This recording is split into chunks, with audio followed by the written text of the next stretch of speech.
పూర్తి ఖర్చు కేంద్ర ప్రభుత్వం అందే సర్కార్ ప్రతిపాదన రాష్ట్రానికి 42,000 కోట్ల ఉపశమనం. విభజన చట్టం కింద విజయవాడకు న్యూ మెట్రో పాలసీ మేరకు విశాఖకు పూర్తి సాయం కోరిన మెట్రో కార్పొరేషన్.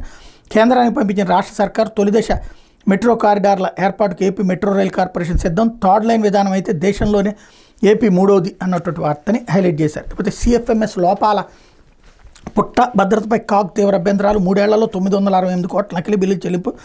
లబ్ధిదారుల పేర్లు కూడా మార్చేలా వ్యవస్థ. చెల్లింపులు విత్డ్రాలపై నియంత్రణ లేదు. ఆర్థిక శాఖ తెలియకుండానే లావాదేవీలు.